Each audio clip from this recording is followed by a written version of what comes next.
রাসূল আরেকটা হাদিসের মধ্যে বললেন, কবর হলো কিয়ামতের প্রথম মঞ্জিল, সেই মানুষটা কবরে নাজাত পায়। রাসূল বলেন, আখিরাতের সব ঘাটিতে এই মানুষটা নাজাত পেয়ে যায়। সুবহানাল্লাহ বলবেন না? যেই মানুষটা কবরে ধরা পড়ে যাবে, যেই মানুষটা কবরে ধরা পড়ে যাবে, ওর ভাইরা আখিরাতে সব ঘাটিতে এই মানুষটা পদে পদে ধরা পড়ে যাবে। মনে রাখবে, মুসলমান জীবনে আমার সঙ্গে আর দেখা হবে কিনা জানি না, এটাই যদি শেষ দেখা হয়ে যায়, আমার কথাগুলো আপনাদের মাঝে থাকবে। মুসলমান জীবনে কি করে যান, ওই কবরের জন্য শান্তিতে থাকতে পারে, ইমান আমলটা যেন আপনার তারাক্কি করে যায়, বৃদ্ধি করে যায়। শুধু তাই নয়, ওই কবর যেন আমাদের জন্য না থাকার জায়গা হয়। কবর সামান আনিয়া আমি আপনি যদি কবরে যাইতে পারি, আল্লাহ যেন সেই তৌফিক আমাদের দান করেন। ধরে কান আমিন। আর তো ধরে বলা যায় না আমিন, আর তো ধরে বলা না আমিন। যাবো আমি নবীর বাড়িতে, আমি জলে না যাবো আমি নবীর বাড়িতে, দয়াল নবী মায়ার নবীর রওজা দেখিতে। বলেন, দয়ার নবী মায়ার নবীর রওজা দেখিতে। যাবো আমি, যাবো আমরা নবীর বাড়িতে, যাবো আমরা নবীর বাড়িতে, দয়াল নবী মায়ার নবীর রওজা দেখিতে। আমরা দয়াল নবী মায়ার নবীর রওজা দেখিতে। রওজা শরীফ দেখতে কি সুন্দর, একবার দেখিলে বাইরে শান্তি হয় অন্তর। বলেন, একবার দেখিলে বাইরে শান্তি হয় অন্তর। তাই তো কবে যাব দয়াল নবীর বাড়িতে, দয়াল নবী মায়ার নবীর রওজা দেখিতে।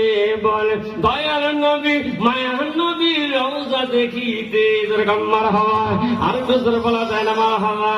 লা ইলাহা ইল্লাল্লাহ, লা ইলাহা, লা ইলাহা, লা ইলাহা ইল্লাল্লাহ, লা ইলাহা, লা ইলাহা ইল্লাল্লাহ মুহাম্মাদুর সাল্লাল্লাহু আলাইহি ওয়াসাল্লাম। সম্মানিত উপস্থিতি, আমি ছাড়তে চাই, আমার বাবা যদি না করে এটা কেমন হইলো ভাই? কেন আমি চাচ্ছি না, আমি নিজে যে বক্তা মানুষ, জায়গা মানুষ, তারপরে বুঝি যে কোন শ্রোতার কোন মুভমেন্ট চলতেছে ভাই। কেন খাওয়া দাওয়া আপনাদের আগে হয়ে যায়, এইটা চরম ভেজালে কাম। এই খাওয়া দাওয়া আগে হয়ে যায়, ঘুম আস্তে আস্তে চাপে। এর বাপ রাত 12টার পর একটা দুইটা কি মনে করে, সারাদিন কাজকর্ম করা মানুষ এখানে, তাই না? কি সারাদিন পরিশ্রম করা, হাত পা পরিশ্রম করা মানুষ বলতেছি, ওর বাপেই কিন্তু কাছে বসে আরেক বিপদে ফেলেছে। বলে, হুজুর শেষ করতেছেন, হিজড়া বললেন না, হিজড়াটা কি হলো? বলে, হিজড়া আপনি শুনতে চান সবাই? এই কথা সবাই শুনতে চান? কারা কারা শুনবেন না হাত তোলেন তো ভাই। এরা শুনছিল রে ভাই, খালি বিহার শুনবে,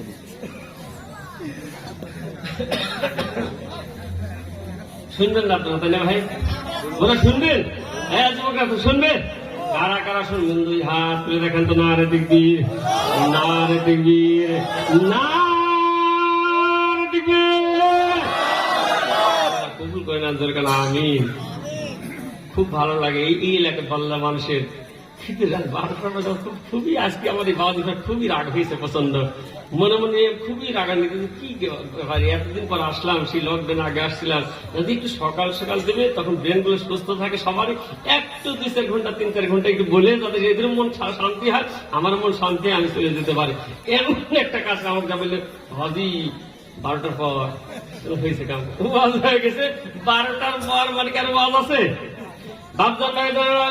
আসেন শেষ পয়েন্টটা, মা বোনদের একটা আমলের কথা বলে বিদায় হবার চাইরে মুসলমানরা হিজড়ার কথা বলে দিচ্ছি। মনে আছে তো ভাই, পুরুষ মারা গেলে কয় পাল্লা? কথা কয় না, ভুলে গেছে। যদি ভুলে যায় তাহলে কিন্তু আল্লাহুম্মা আমিন। হিজড়া তো পুরুষ মারা গেলে কয় পাল্লা কাফন? এই সাইডে কথা বলে কয় পাল্লা? মহিলা মারা গেলেন, মহিলা মারা গেলে 5 পাল্লা কাফনের কাপড় দেওয়া হয়। আমরা জানি এটা মাসলা সরায়, কিন্তু যে মানুষটা হিজড়া হয় না, অর্থাৎ পুরুষও হয় না, মহিলাও হয় না, তার জন্য কয় পাল্লা কাফন? আর একটা একটা যুক্তির পয়েন্ট আমি খাটাই দিই। একটা মানুষ মনে করেন